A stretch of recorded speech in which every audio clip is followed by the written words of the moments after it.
Hello दोस्तों, कैसे हो? आपका स्वागत है त्रिपाण स्टडी सेंटर में। आज जो हम करने जा रहे हैं ज्योग्राफी के चैप्टर, यानी ज्योग्राफी जो भूगोल है, ये अत्यंत महत्वपूर्ण चैप्टर होने वाला है, क्योंकि इसमें हम भूगोल के विषय में बहुत ही विस्तार पूर्वक चर्चा करेंगे। चलिए देखते हैं हमारा आज टॉपिक क्या है। भारत जलवायु के अंतर्गत भारत की जलवायु को प्रभावित करने वाले कारक। देखिए, भारत की जलवायु को प्रभावित करने वाले आखिर कारक कौन कौन से हैं और इसका क्या महत्वपूर्ण स्थान है। तो भारत की जलवायु को प्रभावित करने वाले बहुत से कारक हैं। जैसे आपको पता ही है कि भारत के साइज, लोकेशन, इसे काफ़ी वेरिड करते हैं इस बातों को कि भारत की जलवायु प्रभावित करने वाले कारक के रूप में देखा जा सकता है। और इवन कि अक्षांश विस्तार भी, कहते हैं बीच से ही भारत के जो है कर्क रेखा का गुजरना एक बहुत बड़ी बातों को जो है संकेत करता है। तो ये काफ़ी महत्वपूर्ण बात आता है यहाँ पर कि भारत की जलवायु को प्रभावित करने वाले कारक जो है काफ़ी महत्वपूर्ण है। चलिए देखते हैं पहले कारक के रूप में क्या है। तो पहले कारक तो हमारे समक्ष है ही है, स्थिति एवं अक्षांशीय विस्तार। स्थिति एवं अक्षांशीय विस्तार है। कहते हैं भारत मोटे तौर पर जो है 6 डिग्री उत्तर से लेकर 30 उत्तर अक्षांशों के मध्य स्थित है। यानी भारत को अगर हम मैप में देखें, भारत के जो है ग्लोब्स में देखें, तो भारत की अगर स्थिति देखोगे तो मोटे तौर पर जो है 6 डिग्री उत्तर से लेकर 30 डिग्री उत्तर अक्षांशों के मध्य ही स्थित है। और सबसे इम्पोर्टेंट बात यही आता है कि कर्क जो है वृत्त देश के मध्य से होकर जाता है, यानी कर्क रेखा जो है मध्य से होते हुए जाता है। कहते हैं विषुववर्त वृत्त के पास होने के कारण दक्षिणी भागों में जो है वर्ष भर उच्च तापमान पाए जाते हैं, यानी साल भर जो है यहाँ पर उच्च तापमान पाए जाते हैं।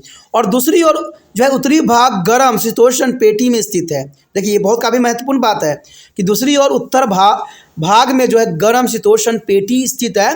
अंततः यहाँ खासकर शीतकाल में निम्न तापमान पाए जाते हैं, यानी जैसे सर्दी होगा यहाँ पर जो है तापमान बहुत कम आ जाएगा। तो ये काफ़ी महत्वपूर्ण है स्थिति एवं अक्षांशीय विस्तार के अंतर्गत। अगला पॉइंट जो हमारे समक्ष है, समुद्र से दूरी। देखिए, समुद्र से दूरी भी है, ये भी एक कारक है जिसका जो है काफ़ी प्रभाव पड़ता है यहाँ पर। यानी समुद्र से दूरी प्रायद्वीपीय भारत अरब सागर और हिंद महासागर तथा बंगाल की खाड़ी से घिरा हुआ है। आपको इस बात के नॉलेज होना चाहिए कि भारत जो है तीनों तरफ से जो समुद्र से घिरा हुआ है, चाहे वो अरब सागर हो, चाहे नीचे हिंद महासागर हो, चाहे बंगाल के साथ बंगाल की खाड़ी हो, तो तीनों तरह से जो है समुद्रों से ही घिरा हुआ है। अंततः भारत के जो है तटीय प्रदेश की जलवायु सम तथा अनुसमुद्री है और इसके विपरीत जो प्रदेश देश के आंतरिक भागों में स्थित है वो समुद्री प्रभाव से अछूता नहीं है।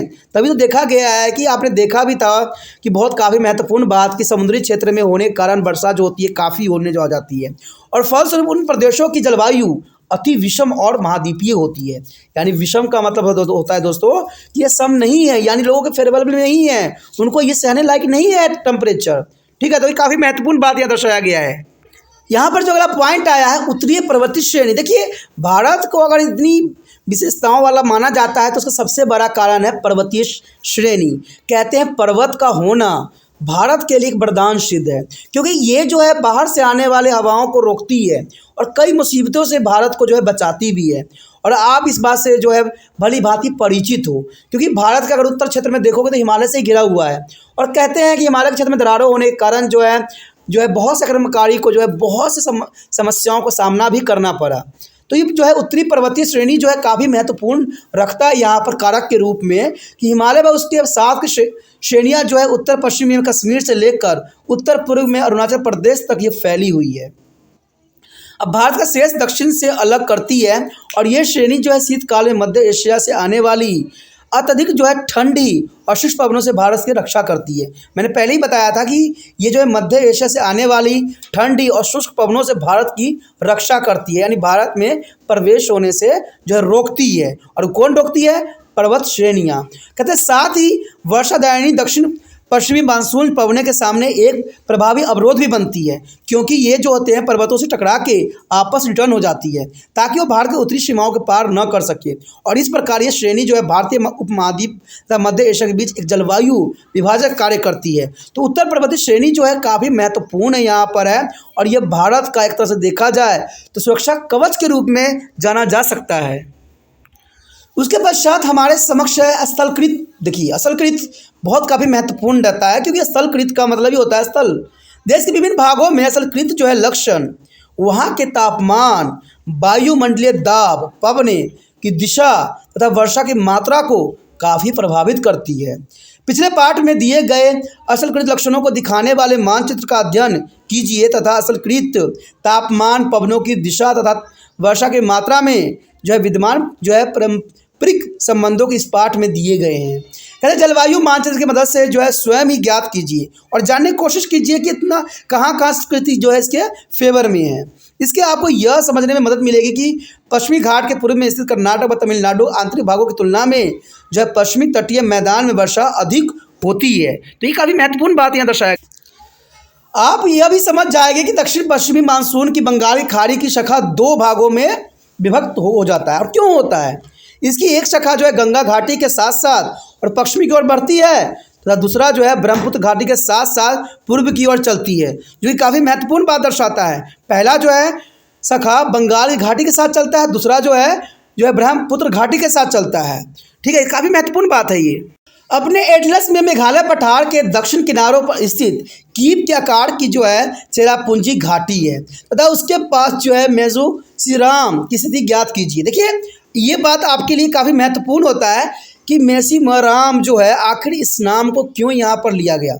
तो आपको इस बात को ज्ञात होना चाहिए कि मेघालय एक क्षेत्र, देखिए मेघालय एक राज्य है और उसमें चेरापूंजी एक छोटा सा स्टेट जैसा है। ठीक है, और इसी के जगह मिजोरम एक क्षेत्र है जहाँ पर वर्षा की मात्रा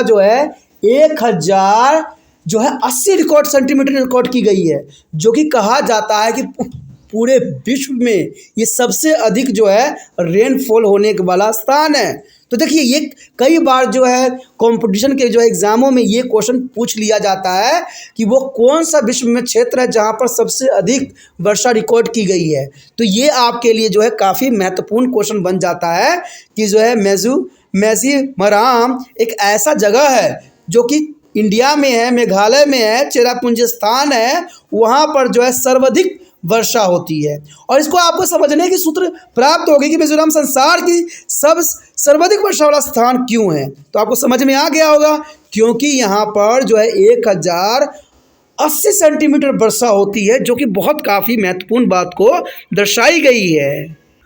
उसके पश्चात हमारे समक्ष है मानसून पवनें। देखिए, मानसून पवनें भी एक कारक हो सकती है जो कि काफ़ी भारत की जलवायु को प्रभावित करती है। भारत में पवनों की दिशा की पुण्यता उलटने से ऋतुओं में अचानक परिवर्तन हो जाती है और कठोर ग्रीष्म काल अचानक उत्कृष्टता से प्रतिष्ठित वर्षा ऋतु में बदल जाती है। तो काफ़ी महत्वपूर्ण बात यहाँ आ गया कि कठोर ग्रीष्म काल अचानक उत्कृष्टता से प्रतिष्ठित वर्षा ऋतु में बदल जाती है और इस प्रकार दिशा बदलने वाली पवनों को मानसून पवन कहते हैं। यानी दिशा बदलने वाले पवनों को क्या कहते हैं? मानसून पवन कहते हैं। और मानसून शब्द अरबी भाषा के मौसम शब्द से बना है, जिसका अर्थ ही होता है ऋतु। मौसमी शब्द का अर्थ होता है ऋतु और इस पवनों की भारतीय जलवायु पर इतना अधिक प्रभाव पड़ता है कि इसे मानसून प्रकार की जलवायु भी कहा जा सकता है। यानी से पवनों को भारतीय जलवायु पर इतना अधिक प्रभाव पड़ा है कि इसको मानसूनी प्रकार की जलवायु भी कहा जाना कोई गलत नहीं होगा। मानसून को ग्रीष्मकालीन और शीतकालीन मानसून के रूप में भी वर्णित किया जा सकता है। यानी मानसून को ग्रीष्मकालीन और शीतकालीन मानसून के रूप में भी वर्णित करना कोई गलत नहीं होगा।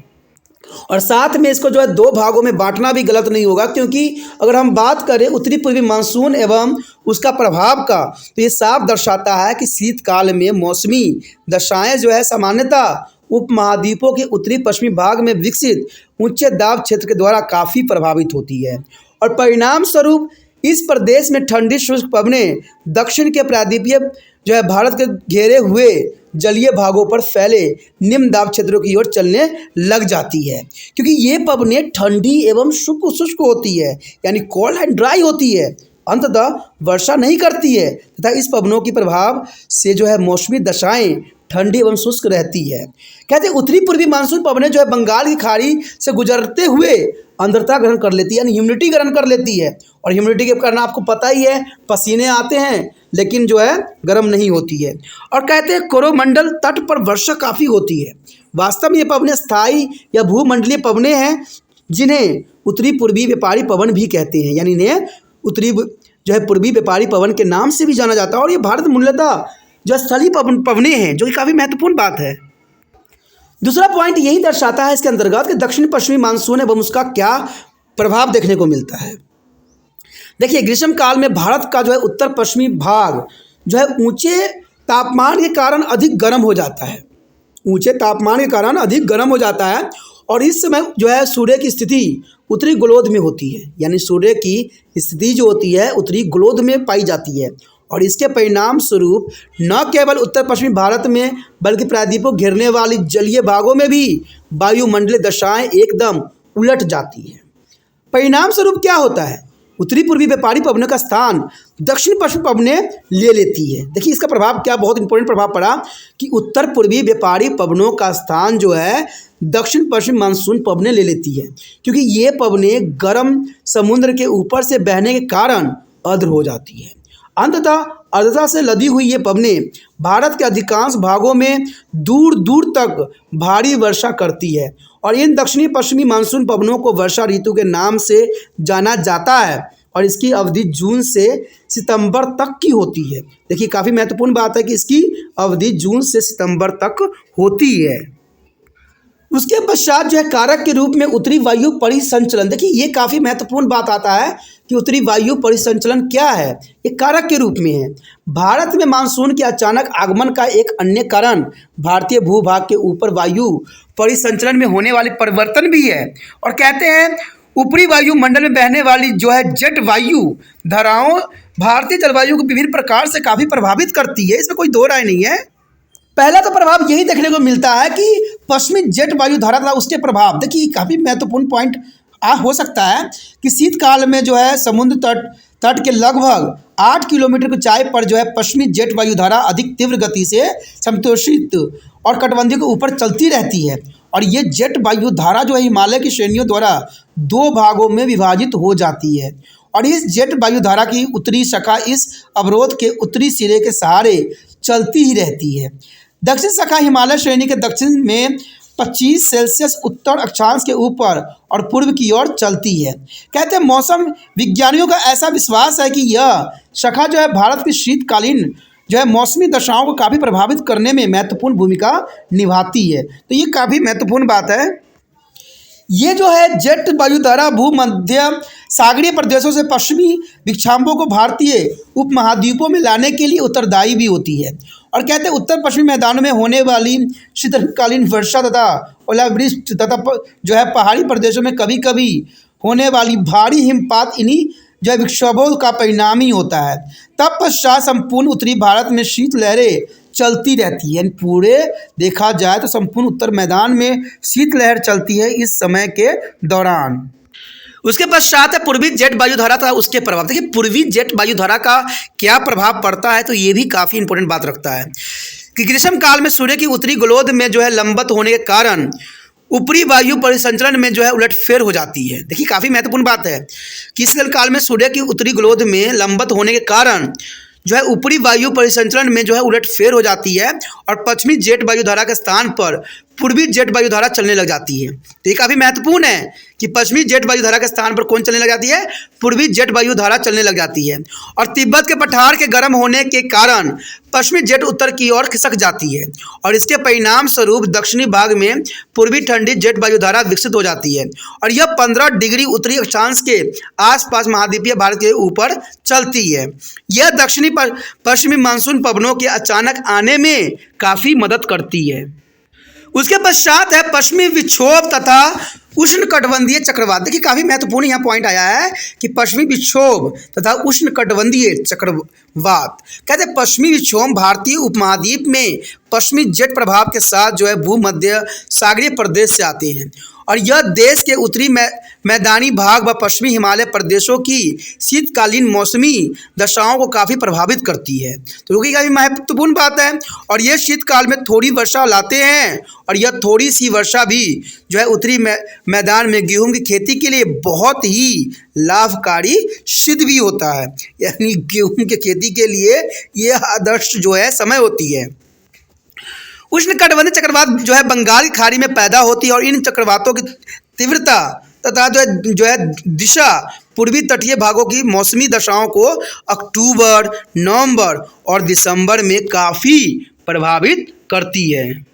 उसके पश्चात है एल नीनो प्रभाव। देखिए एल नीनो प्रभाव क्या है, कहते भारत में मौसमी दशाएं एल नीनो से काफ़ी प्रभावित होती है और यह संसार के उष्णकटिबंधीय प्रदेशों में विशुद्ध बाढ़ों और सूखों के लिए उत्तरदायी होता है। देखिए एल नीनो प्रभाव क्या होता है, ये जो होती है कटिबंधीय उष्णकटिबंधीय क्षेत्रों में बाढ़ और सूखे के लिए काफ़ी उत्तरदायी होती है।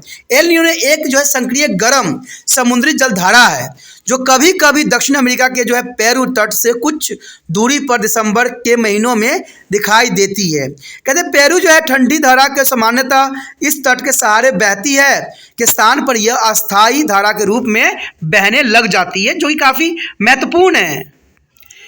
कभी कभी अधिक तीव्र होने पर यह समुद्र के ऊपरी जल के तापमान को 10 सेल्सियस तक जो है बढ़ा भी देती है। उष्णकटिबंधीय प्रशांत महासागरीय जल के गर्म होने से जो है भूमंडलीय दाब वह जो है पवन तंत्रों के साथ ही जो है हिंद महासागर मानसून पवनें भी काफ़ी प्रभावित होती है। तो देखिए हिंद महासागर के मानसून को प्रभावित होना स्वाभाविक रहता है कि पवन ने तो प्रभावित करेगी। ऐसा विश्वास किया जाता है कि 1987 में भारत में भयंकर सूखा एल नीनो के ही परिणाम स्वरूप था। देखिए भारत में जो 1887 में हुआ था, जो सूखा आया था और इतनी भयंकर थी, तो इसी एल नीनो के कारण हुआ था 1987 में। तो काफ़ी महत्वपूर्ण बात यहाँ दर्शाता है एल नीनो के परिणाम। उसके पश्चात हमारे समक्ष दक्षिण दोलन तथा उसका प्रभाव। देखिए दक्षिण दोलन तथा उसका प्रभाव भी काफ़ी महत्वपूर्ण स्थान अपना जगह पर रखता है। कहते दक्षिण दोलन जो है मौसम विज्ञान से संबंधित जो है वायु दाब में होने वाले परिवर्तन के जो है प्रतिरूप ही है। यानी दक्षिण दोलन जो है मौसम विज्ञान से संबंधित वायु दाब में होने वाले परिवर्तन का ही प्रतिरूप है और यह हिंद एवं प्रशांत महासागरों के मध्य प्राय देखा जा सकता है। यानी हिंद महासागर और प्रशांत महासागर में देखने को साफ मिलेगा। ऐसा देखा गया है कि जब वायु दाब हिंद महासागर में अधिक होती है तो प्रशांत महासागर पर यह कम होती है। देखिए काफ़ी महत्वपूर्ण बात है कि जब वायु दाब जो है हिंद महासागर में अधिक होती है तो प्रशांत महासागर पर बहुत ही कम पड़ती है, अथवा इस दोनों महासागरों पर जो है वायु दाब की स्थिति इसकी उलट होती है।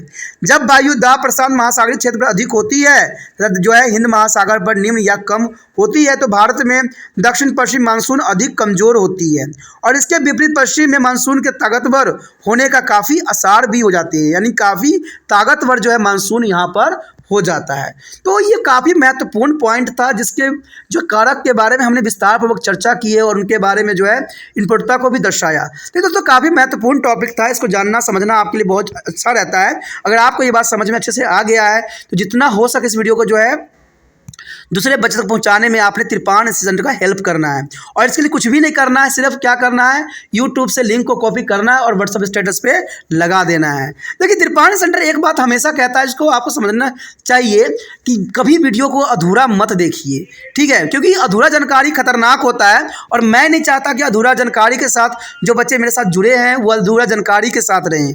ठीक है, वीडियो लंबी रहती है, कारण इसका ये रहता है कि इसमें बहुत कुछ समझाई जाती है, बहुत कुछ आपको विस्तार से मिलता है। तो कहते हैं अगर आपको सागर पता रहेगा तो उसमें से गागर उठाना आपके लिए बहुत मुश्किल नहीं रहेगा, यानी सागर से पानी एक लेना आपके लिए मुश्किल नहीं रहेगा। तो अगर टॉपिक ही आपको समझ में आ जाएगा तो सोचिए आप कोई भी क्वेश्चन बहुत ही आसान तरीके से कर सकोगे। कहते हैं रटने वाला चीज़ कभी भी कोई बच्चों के लिए अच्छा नहीं रहता है, इसलिए त्रिपाठी सेंटर जो है विस्तृत बनाता है और समय समय पे जो है क्वेश्चन आंसर को भी आपके समक्ष लाता है। इसका आपने कुछ समय में देख ही भी लिए होंगे। ठीक है, अगर पहली बार वीडियो देख रहे थे तो चैनल को सब्सक्राइब कर लीजिए, क्योंकि जब भी आप रिसर्च कीजिएगा कोई भी टॉपिक तो त्रिपाठी सेंटर आपको नज़र कहीं भी नहीं आएगा। अगर आप सब्सक्राइब करके चैनल रखिएगा तो आपको जो है होम पेज मिलेगा और होम पेज पे जाते ही आपको सारे वीडियो आपको समक्ष आ जाएगा। अगर आप किसी क्लास के अंतर्गत देखना चाहते हैं तो प्ले लिस्ट जो है वहाँ पर आपको वीडियो मिलेगा।